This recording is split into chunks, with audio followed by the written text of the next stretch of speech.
Hi guys! Hi! So today we're talking about working out. Actually, what's cardio versus weight. So before we jumped in, I just want to remind you to tomorrow it's our last video of the challenge.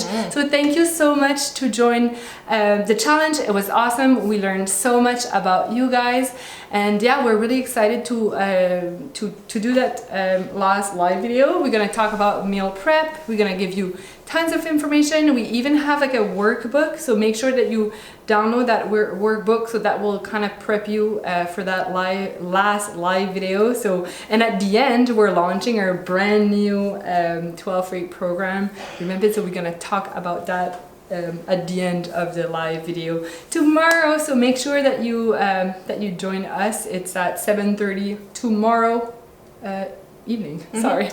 Yes. So cardio versus weight.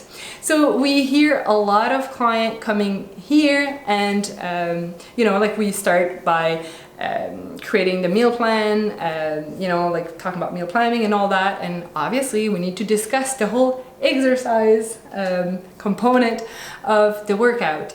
And the first thing that we need to look at would be definitely your goal, what you're trying to achieve. There are some people that maybe want to change their body type, some people will want more muscle, some people I don't know, they just want to lose fat, right? So there's people have different goals, so we need to take in consideration, but we also need to take in consideration their lifestyle. So how often are you willing to do it?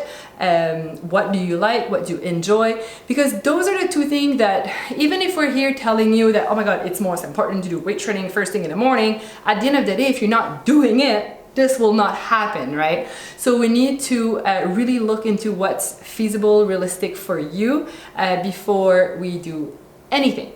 So now we're gonna answer most of your common question, but just remind yourself, what's the best workout? It's the workout that you will actually do. Exactly.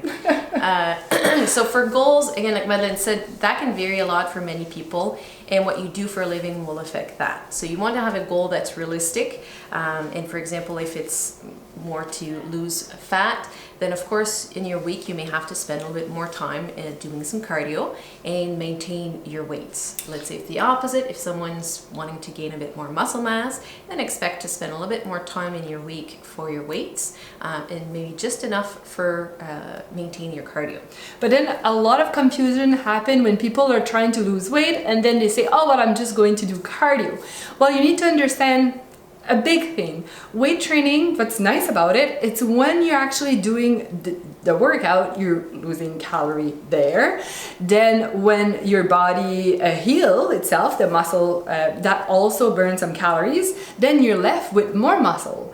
More muscle mean more like it's a living or like it's a living thing, right? Metabolism. So it increases your metabolism. So that's what's so nice about building muscle mass. So yeah, if you're looking for like long-lasting results, adding weight training to your weekly routine is like super important, even if you're just trying to lose fat, I swear. Because when you do just cardio, first it only burns calorie while you're doing it, and then it truly increases your appetite. Okay, so you need to do cardio, but not too much, because yeah, like I get craving out of this world when I'm doing too much cardio. So that's super important. That's true. That's a good point. Yeah. Yep. And in the long run, see your weights also as an investment. Yeah. So what you put in for time, because I get a lot of the arguments that when you do let's say you do an hour of weights, you may lose, I don't know, maybe 200 calories. But then if you do an hour of cardio, you may end up losing 450 calories or 500 calories. So a lot of people get caught up in the numbers a little bit. But keep in mind that when you do cardio, it's almost like you can't really bank it. You have to do it every day, which in my book is not really the most efficient way. No. And then your body get used to it. Because I'm the biggest, like I used to be like that, right? I was like that little bunny at the gym trying to do cardio and it would just increase my craving. Then I would start binging and all that, that's another story. But when I stopped doing that much cardio, first of all, I felt way more happier, right? Way more, because I hate doing it. Let's be honest. I hate going to the gym, I hate doing cardio, I hate all that. So cutting that was like just, I felt better, less craving, less anything.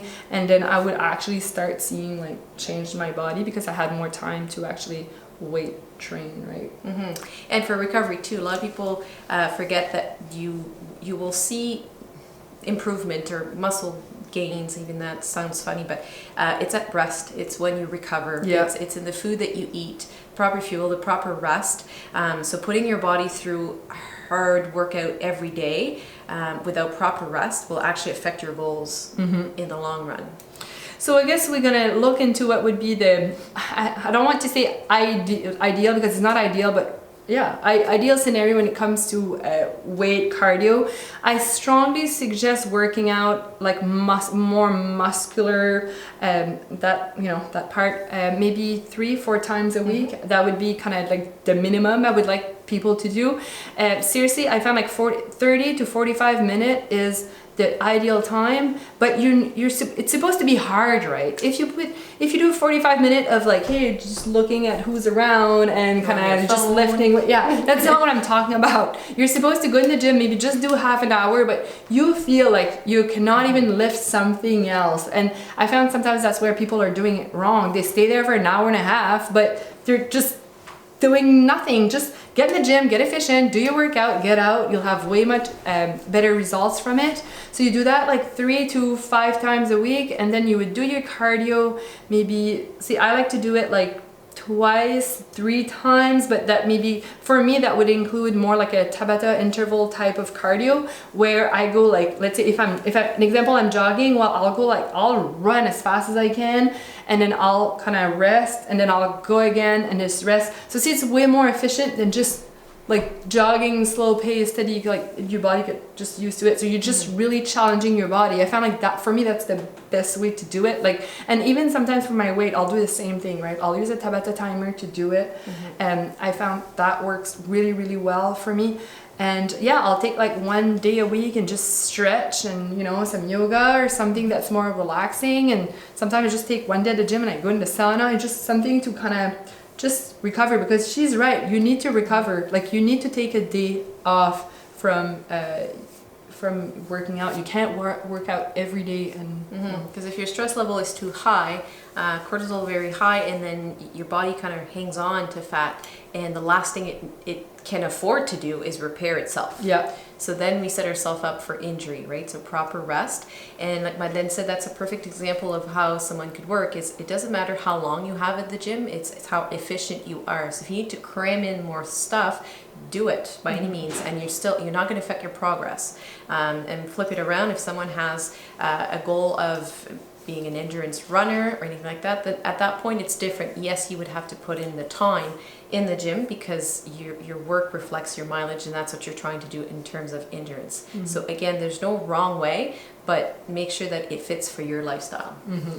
And yeah, like, I mean, for some people it's the gym, some people it's at home, okay? Feel free to find what works for you. I mean, there's basic equipment that you can have at home that will totally do the trick. I just find it a little bit more challenging to do a good glutes workout at home and maybe a good back workout. That's where I really like to go to the gym for those two. But I mean, you can get creative. That's not a problem. So yeah, and pick an activity you like. It can be outdoorsy, it could be, cardio could be snowshoeing, like it could be in the gym or being creative at home using your stairs. I think any area is good. You just need to create some stuff or ask us and we'll give you some ideas. There you go. So in resume, make sure that you actually work out. Try to focus more on weight training. I found that's where people will get most of the results. Try to see cardio more as a health, like cardiovascular, like investment. See it more that way instead of like a fat loss machine, because that's kind of what it is. Workout, I prefer working out in the morning, and the only reason for that, I found like I'm done. Like, I'm done for the day. I don't need to think about it. Sometimes after work I'm exhausted, and then if I don't go I feel bad. No. Versus like I wake up, I go. For me it's easier, it's more efficient. But you know, for some people it's lunch hour, that's totally up to you. In the evening, doesn't matter. I say as long as it doesn't affect your sleep though. Yeah, it's true. It's nighttime, sometimes doesn't work. And make sure that you eat good before and after your workout, right? Super important. Yeah, and drink your water. Don't forget your water. Water's super important. You'll have a way better workout if you are hydrated. Your tolerance to pain gets better. Yeah, warm up and stretch. The last Bring a buddy too. Bring a buddy, listen, that works. Yeah, right? For some. See, I'm more like I'm an alone person. I don't want buddy. Fine. I'll work with you. Have a good day. See you tomorrow for the webinar. Bye. Bye.